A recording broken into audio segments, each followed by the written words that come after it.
So the third measurement we want to take is a resistance measurement. Now we have to remember that's very different than either voltage or current, which are different amongst themselves as well. But it's very different in that we're actually going to be pushing a voltage through whatever we want to measure the resistance for. So we want to really make sure that our power is turned off. You never measure resistance on a live circuit. You have to really make sure that it's turned off. And we are going to be able to use kind of a triple check mechanism here. So you can see that the light is still on, but we're going to make sure that switch is off. We're going to measure the resistance of this light bulb right here. The next thing I'm going to do is go to my panel. Because I can, it's right here. I'm going to turn that off.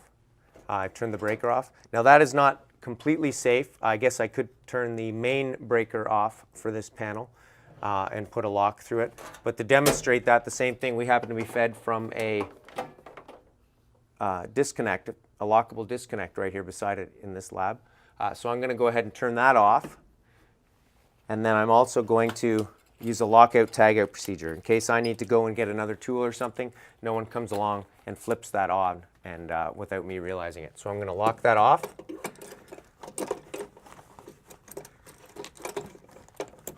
Pull that key out so we can see that's locked off. Normally I would tag that as to who is going to be working on this, what time they locked it out, and what circuit is locked out. But for us, for our purposes, this is going to be more than sufficient to check the resistance of this light bulb.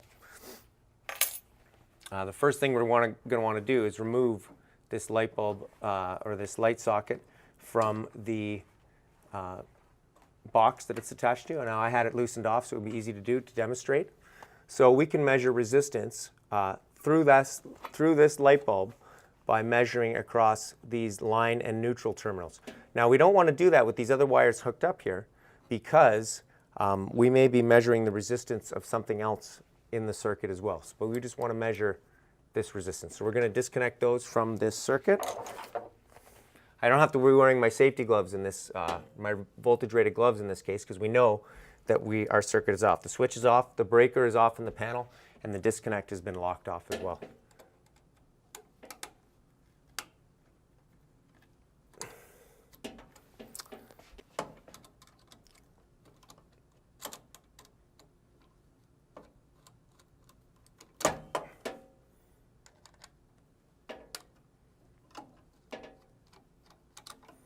Take those off. And then we can measure the resistance of this light bulb. And the easiest way to do that is right through these line and neutral terminals right here. So I'm going to measure the resistance of this light bulb through the line and neutral screws, the brass and the silver screws. So first thing I'm going to do is turn my meter on. My particular meter has only 2 ports, so I don't have to worry about selecting the correct ports as some digital multimeters do. I can just go ahead and turn my dial to resistance or ohms measurement, which is this measurement right here. And then I can go ahead and measure. So I'll set my meter down and I just want to measure across this line and neutral for this light bulb. So as you can see, we are getting 31.1 ohms.